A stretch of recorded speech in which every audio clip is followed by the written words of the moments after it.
Assalamualaikum warahmatullahi wabarakatuh. Salam sejahtera bagi kita semua. Om Swastiastu, Namo Buddhaya, dan salam kebajikan. Perkenalkan, nama saya Novita Tudang Rombelo, Escape Nurse MCAP, bidang ilmu keperawatan, konsentrasi manajemen keperawatan. Saya salah satu dosen program studi Diploma 3 Keperawatan, Sekolah Tinggi Ilmu Kesehatan Laki Padada, Tanah Toraja, Provinsi Sulawesi Selatan. Dengan penuh rasa tanggung jawab dan komitmen terhadap pengembangan ilmu pendidikan tinggi di Indonesia, izinkan saya menyampaikan pernyataan diri dosen melalui video yang bertujuan sebagai syarat sertifikasi dosen gelombang 1 dalam unjuk kerja Tridharma Perguruan Tinggi atau PDD UKT-PT, khususnya pada bidang pengajaran. Kegiatan ini diselenggarakan oleh Kementerian Pendidikan Tinggi, Sains dan Teknologi atau Kemendikti-Saintek tahun 2025. Pada kesempatan ini, saya akan menjelaskan salah satu mata kuliah yang saya ampuh, yaitu Manajemen Pasien Safety. Mata kuliah ini terdapat pada semester genap, yaitu semester 2, dengan bobot 2 SKS, dengan kode mata kuliah SLCAP 42032, termasuk mata kuliah wajib Ilmu Alam Dasar dan Biomedik Dasar. Mata kuliah ini memberikan kesempatan kepada mahasiswa untuk menguasai konsep dan pengaplikasian beberapa materi, yakni yang pertama, konsep pasien safety, yang kedua, peran perawat dalam pasien safety, yang ketiga, sterilisasi dan desinfeksi, yang keempat, pencegahan dan pengendalian infeksi, yang kelima, sasaran pasien safety. Adapun CPL Prodi pada mata kuliah ini adalah yang pertama, mahasiswa mampu memahami konsep asuhan keperawatan secara profesional dengan menggunakan pendekatan proses keperawatan. Yang kedua, mampu memberikan asuhan keperawatan pada individu, keluarga, kelompok, dan masyarakat dengan berdasarkan perkembangan ilmu, pengetahuan, dan teknologi untuk meningkatkan kualitas asuhan keperawatan dengan memperhatikan prinsip caring sesuai kode etik profesi.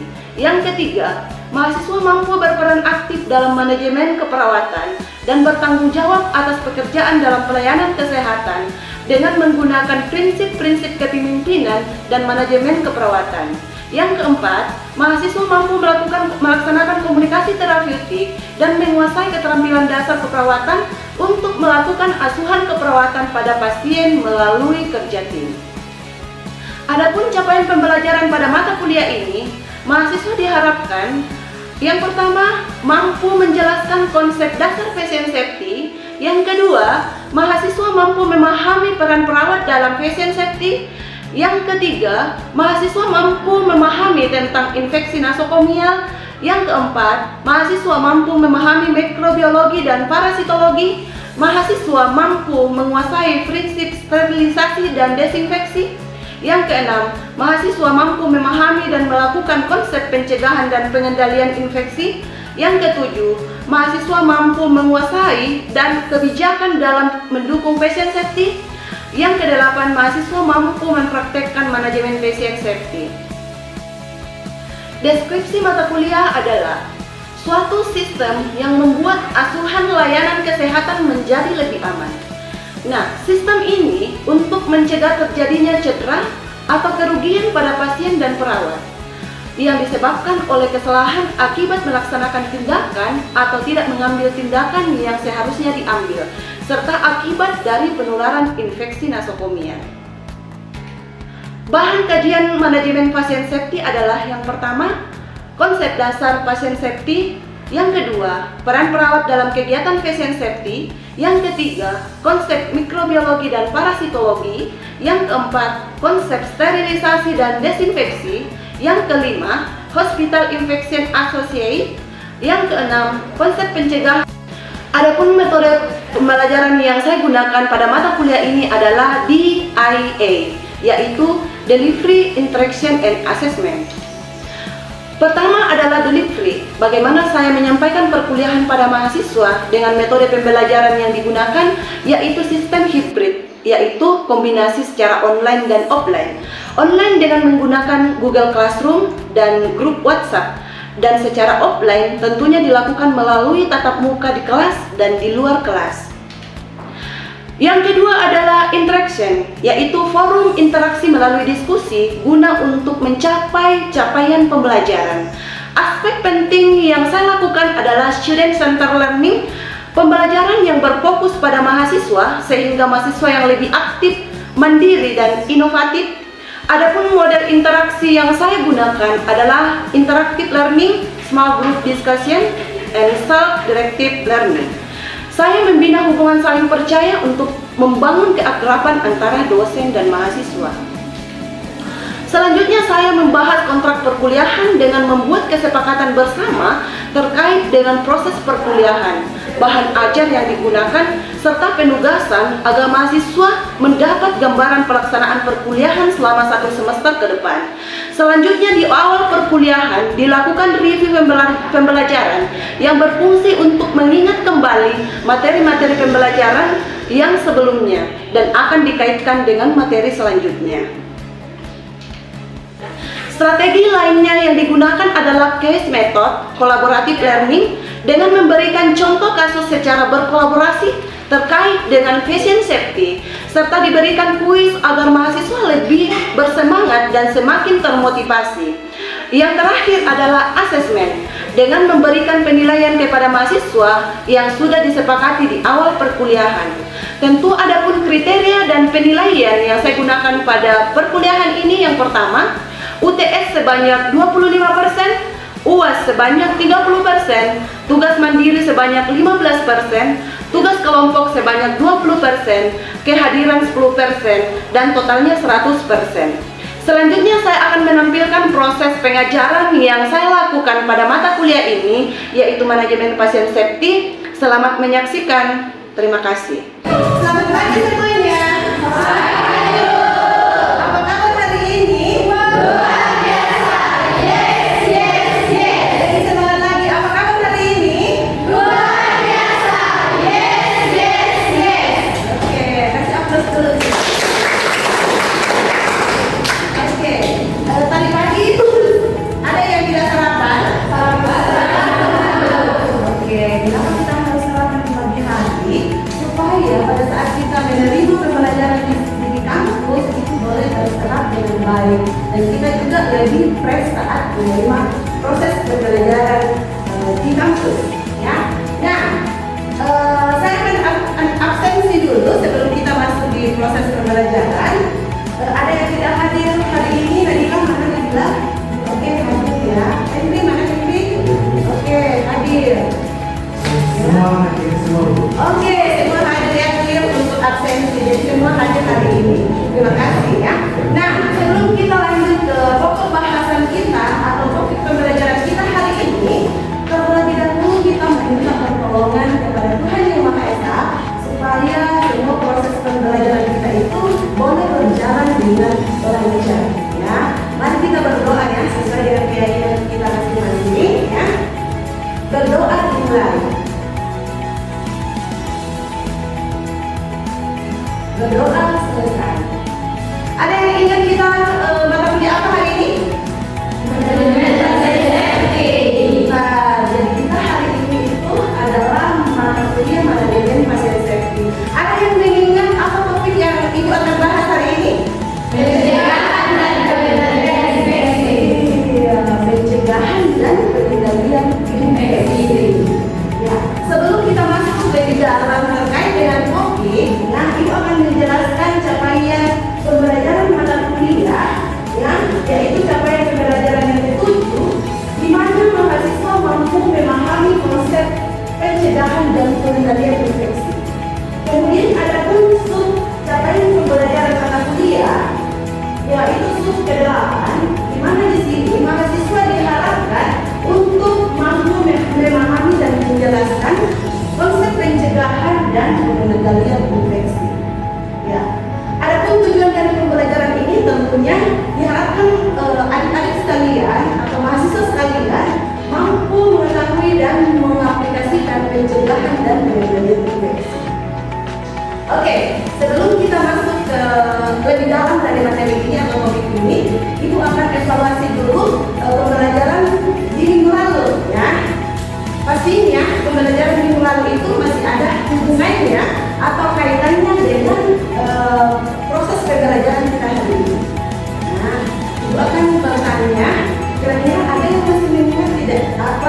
pembelajaran kita minggu lalu ya. Yang pertama adalah ada yang mengetahui dampak dari hias atau hais. Oh, Septian, coba Septian. Yang pertama itu nilai turun, kemudian kejatuhan hingga perubahan. Bagus, tepuk tangan untuk Septian. Ada yang mengetahui penyebab dari hais? Coba Septiani.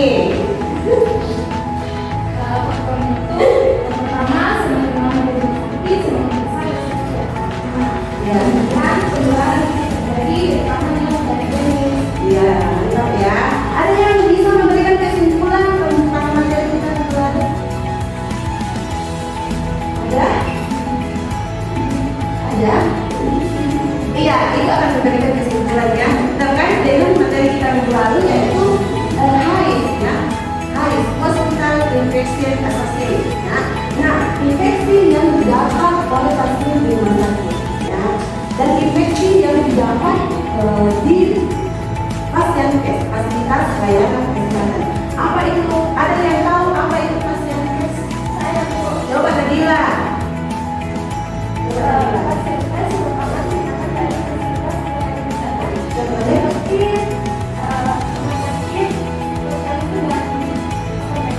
Ya, bagus ya.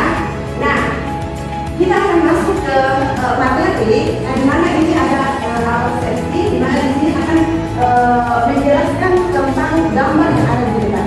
Ada yang bisa jelaskan di gambar di depan? Saya Oke, coba Henry. Gambar yang pertama merupakan mikroorganisme di udara atau droplet. Yang gambar yang kedua merupakan gambar orang yang sedang batuk. Gambar yang ketiga merupakan mikroorganisme yang bisa terdapat. Iya, bagus jawabannya ya. Jadi yang ada pada gambar ini di mana adalah penularan infeksi, cara penularan infeksi, di mana infeksi itu bisa didapatkan dari udara. Itu contohnya kalau orang batuk, dropletnya itu menyebar di udara. Akhirnya orang yang ada di sekitarnya itu bisa terinfeksi dari droplet tersebut. Nah, kemudian gambar yang kedua adalah orang yang sedang batuk. Dan gambar yang ketiga adalah mikroorganisme yang menetap pada tangan. Makanya penting untuk melakukan cuci tangan untuk menghilangkan mikroorganisme yang menetap pada tangan. Nah, selanjutnya untuk topik-topik yang akan kita bahas ada 6 topik. Yang pertama itu adalah konsep pencegahan dan pengendalian infeksi. Yang kedua, tujuan pengendalian infeksi. Yang ketiga, tindakan pencegahan infeksi. Yang keempat adalah cuci tangan. Yang kelima adalah etika batuk. Dan yang keenam adalah penggunaan alat pelindung diri. Ya. Nah, Ibu akan menjelaskan sedikit terkait dengan pasien safety. Di mana pasien safety ini di rumah sakit adalah suatu indikator yang paling penting. Ya. Kenapa demikian? Karena dapat meningkatkan kualitas pelayanan di rumah sakit. Ya. Nah, apa sih itu pengendalian infeksi? Pengendalian infeksi adalah suatu tindakan yang dilakukan di rumah sakit untuk mengurangi atau meminimalkan penularan infeksi yang terjadi di rumah sakit. Ada yang namanya infeksi nosokomial. Artinya adalah infeksi yang silang yang terjadi antara petugas kesehatan yang menggunakan paper, vaksin, kemudian ada juga yang pasien dan petugas kesehatan itu infeksi silang.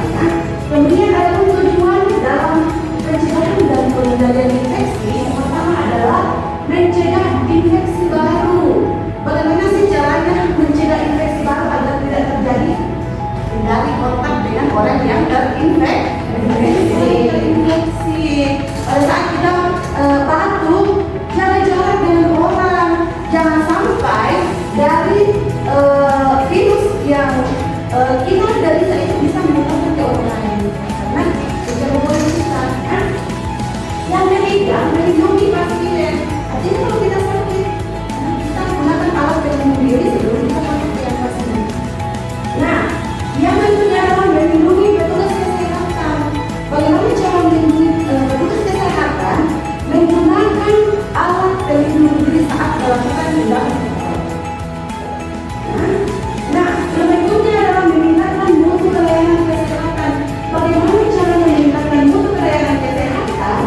dengan memenuhi harapan-harapan pasien. Yang berikutnya peningkatan keselamatan pasien, ya, budaya keselamatan pasien. Ya.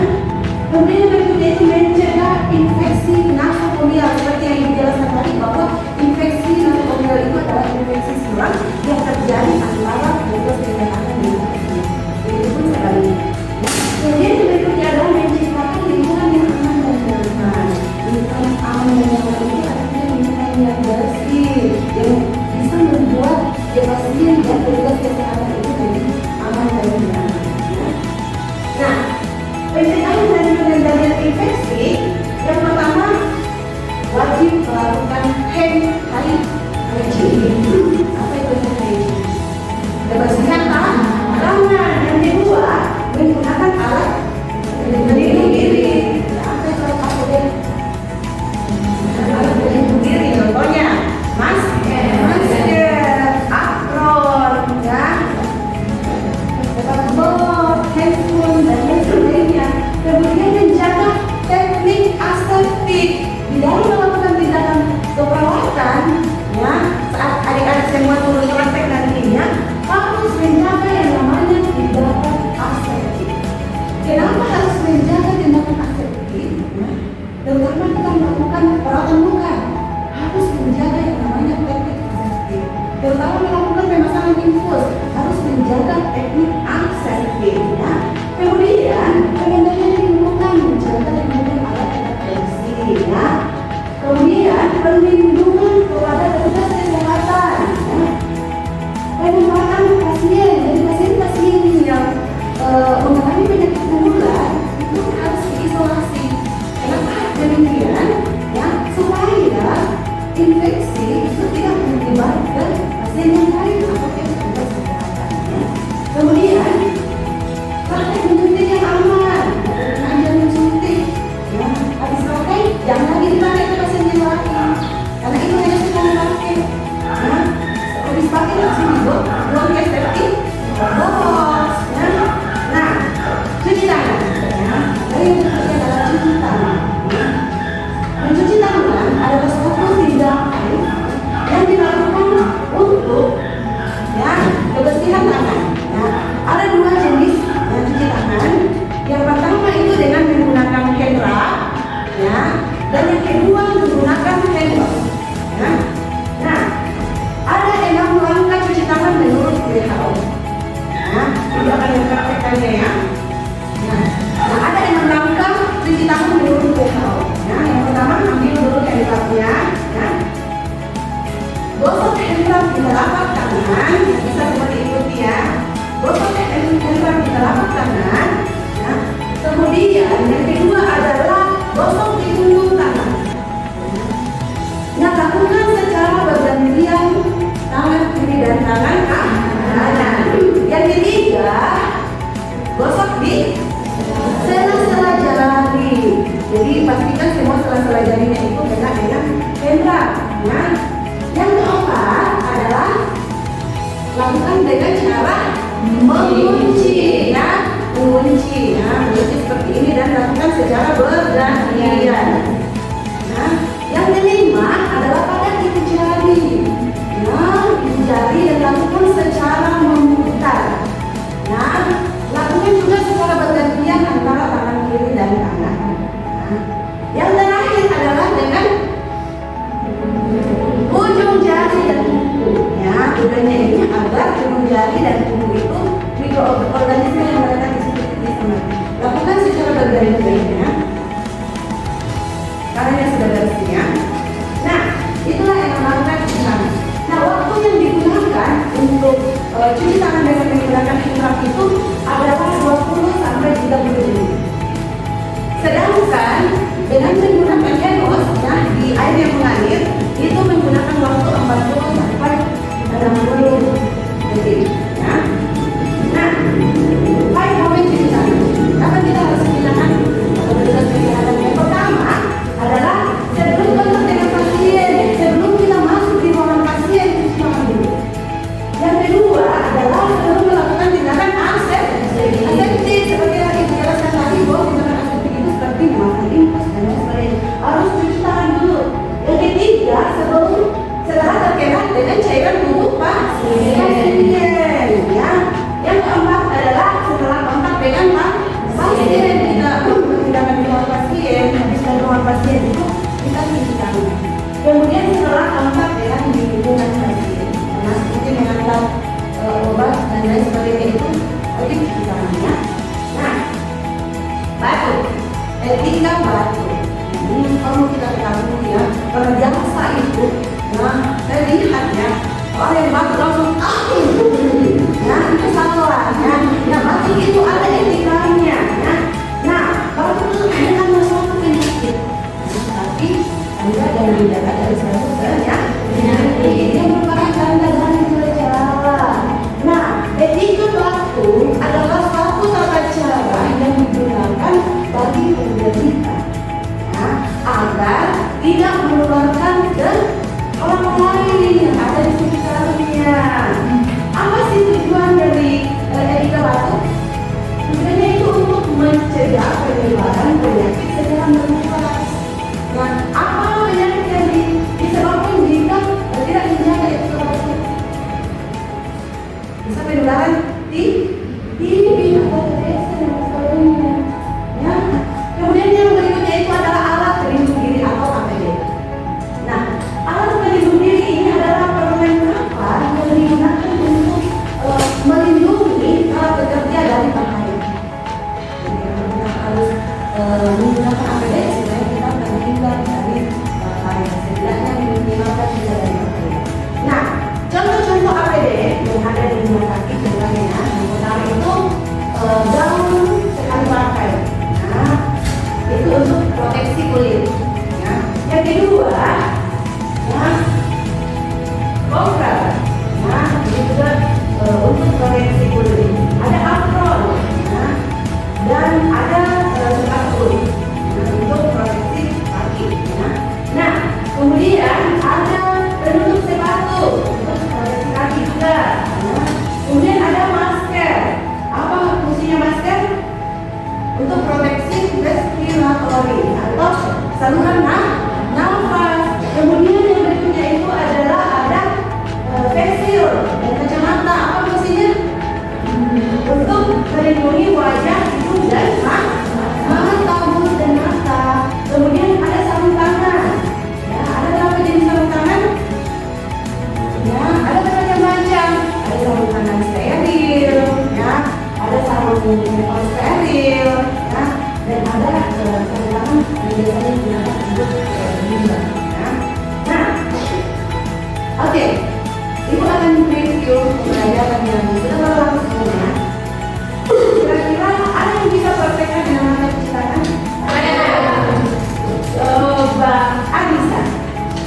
Ada di depannya. Anissa, coba. Ada mata cuci tangan. Yang pertama, ambil dulu yang di matanya. Nah, kemudian gosok sama tangan. Kemudian yang kedua, ibu tangan secara bergantian. Yang ketiga, yang keempat, yang kelima, yang keenam. Oke, bintang sekalian. Kemudian yang kedua, ada yang bisa menjelaskan waktu yang digunakan untuk tembak dan menus? Coba Sinta. Ya, boleh ditembak saja. Nah, coba. Pertama, mungkin menggunakan untuk yaitu sebelum jadi yang menggunakan awas maupun sampai yang Bagus. Jadi ada yang mau bertanya? Iya, coba Jay. apa Iya, pentingnya cuci tangan itu yang pertama adalah untuk mencegah penyakit. Kira-kira penyakit apa yang diakibatkan oleh karena kita jarang cuci tangan? Yang pertama itu adalah diare. Yang kedua adalah ispa.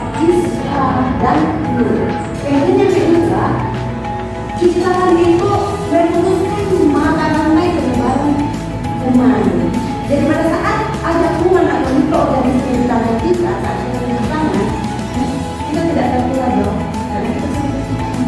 Jadi memutuskan mata-rantai penyebaran ini. Yang ketiga, meningkatkan kesehatan. Bila kita membiasakan diri dari sejak dini, dari sekarang untuk sering cuci tangan, maka kita akan terbiasa dan derajat kesehatan kita itu semakin tinggi. Masih ada yang mau bertanya? Oke, sudah tidak ada ya yang mau bertanya.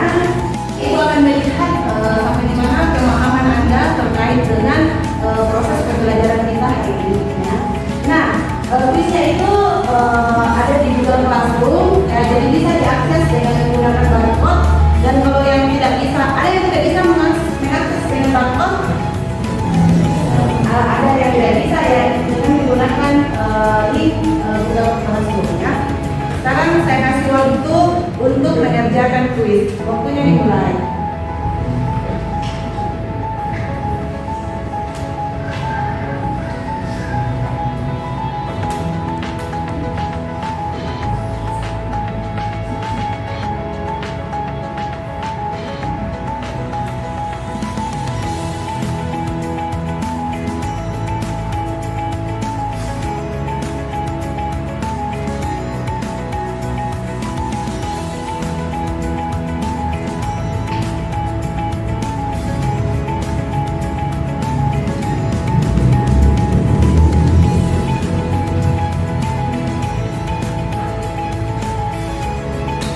Oke, waktunya selesai ya. Oke, karena soalnya hanya 2 nomor, waktunya selesai.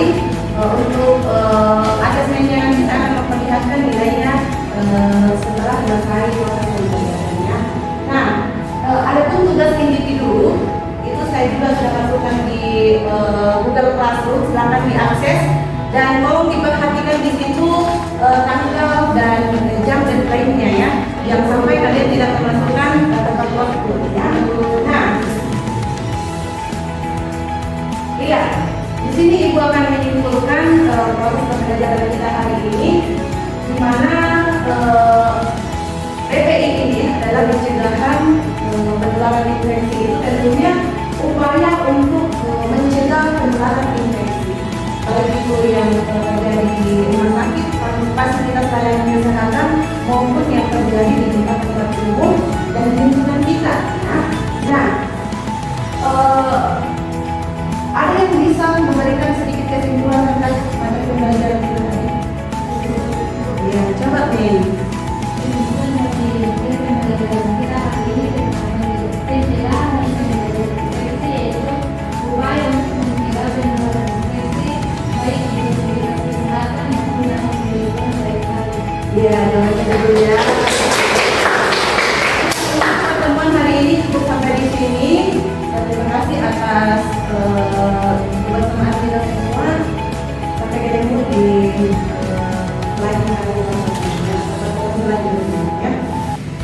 Demikianlah video deskripsi mata kuliah yang saya ajarkan. Semoga video ini bermanfaat dan memberikan gambaran tentang mata kuliah manajemen Patient Safety yang saya ampu pada program studi Diploma 3 Keperawatan Sekolah Tinggi Ilmu Kesehatan Laki Padada dan dapat berkontribusi dalam penyusunan dokumen pernyataan diri dosen dalam unjuk kerja Tridharma Perguruan Tinggi atau PDD UKTPT.